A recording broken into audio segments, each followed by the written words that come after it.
प्यारे बच्चों, अभी जो कहानी मैं आपको सुनाने वाला हूँ उसका नाम है फूलों वाली नन्ही जादूगरनी। प्यारे बच्चों, अस्सलाम वालेकुम।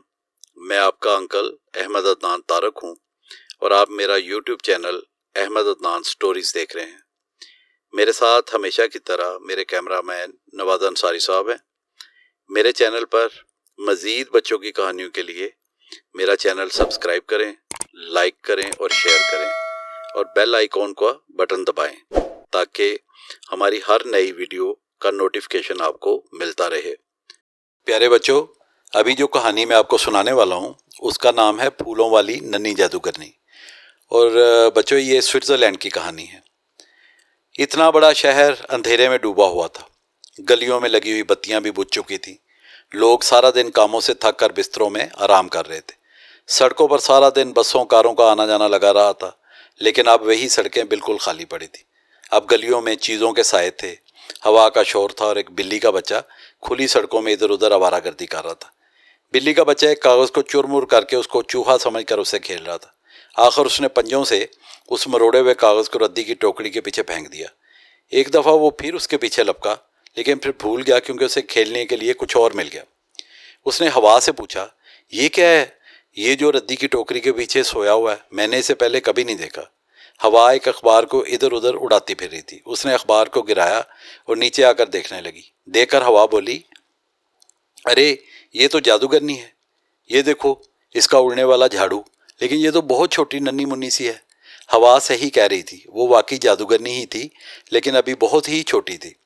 नन्ही जादूगरनी ने हवा की अपने कानों में खुसर फुसर सुनी तो आंखें खोल दी और फिर मुकम्मल जाग गई। चंद परिंदे जिन्होंने इमारतों में घोंसले बना रखे थे वो भी नीचे झांकने लगे। साए परिंदों के कानों में सरगोशी करने लगे, वो देखो कितनी नन्ही मुन्नी सी जादूगरनी और फिर भी अकेली घूम रही। चिड़िया के एक बच्चे ने माँ से कहा, मुझे भी देखने दो। तो माँ बोली, फ़ौरन सो जाओ। मैंने इतनी मुश्किल से अंडे से तुम्हें इसलिए नहीं निकाला था कि तुम आधी रात को उठकर जादूगरनियाँ देखते रहो।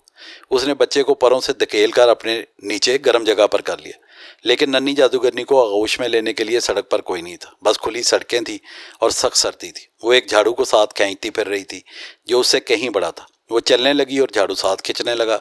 बिल्ली का बच्चा झाड़ू पर झपटा तो उसने देखा और फौरन बोला, ए हवा, देखो तो जहाँ से नन्ही जादूगरनी चलती जा रही है उसके कदमों के निशानों पर क्या खूबसूरत फूल उगते आ रहे हैं।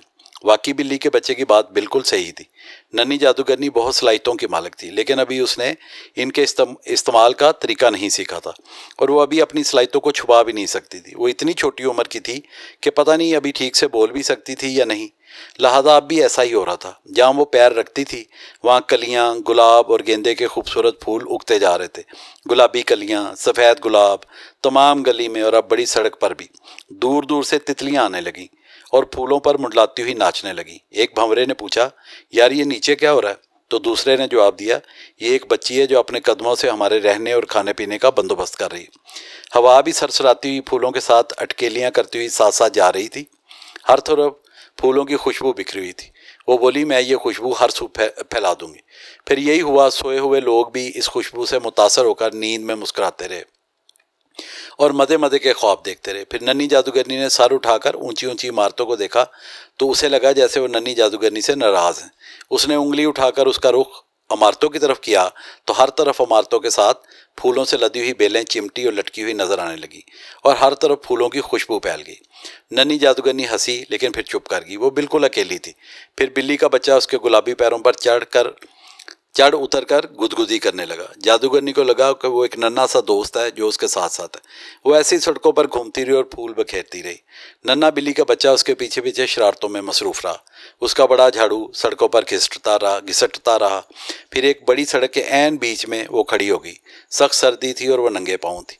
उसे मालूम ना था कि अब उसे किधर जाना है। फिर उसने शहर के बीचों बीच लगे हुए घंटाघर की तरफ उंगली से इशारा किया तो वो एक बहुत बड़े चीड़ के दरख्त में तब्दील हो गया, जबकि उस पर लगी हुई बड़ी घड़ी का चेहरा हू हू करते हुए बड़े सफ़ेद उल्लू में तब्दील हो गया, जिसने पर फड़फड़ाए और उड़ गया।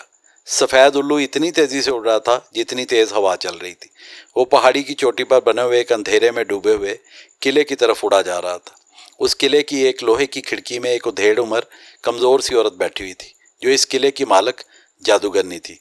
उसकी नज़रें अंधेरे में किसी को ढूंढ रही थी। वो बुड़बुड़ा रही थी, ओहो, आखिर मेरी नन्ही बेटी तुम किधर चली गई हो? اب مجھے خود جا کر اسے ڈھونڈنا پڑے گا۔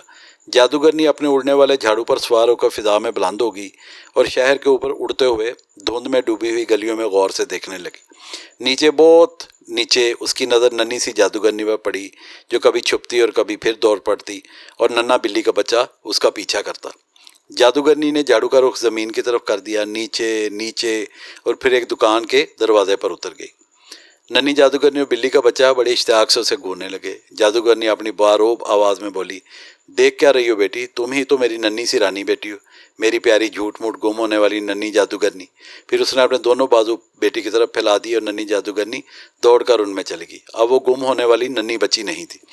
جادوگرنی ماں نے شہر کی طرف نظر دوڑائی تو وہ ہر طرف ہی پھولوں سے لدا ہوا تھا۔ وہ مسکرا کر کہنے لگی، میں اسے ایسے ہی رہنے دوں گی تاکہ لوگ حیران ہو جائیں، انہیں علم نہیں ہوگا کہ میری ننھی کل رات ادھر سڑکوں پر تھی۔ پھر اس نے جھاڑو پر سوار ہو کر ننھی جادوگرنی کو اپنی گود میں بٹھا لیا اور بلی کا بچہ بھی چھلانگ لگا کر جھاڑو پر سوار ہو گیا، اور وہ فضا میں بلند ہو کر اڑتے ہوئے پہاڑ کی چوٹی والے قلعے کی طرف روانہ ہو گئے اور ہنسی خوشی رہنے لگے۔ اگلے دن صبح سویرے جب شہر کے لوگ بیدار ہوئے اور کام پر جانے لگے تو شہر پھولوں کی خوشبو سے مہک رہا تھا۔ تو بچوں، ہر طرف خوشیاں تھیں اور کہکہوں کی گونج تھی۔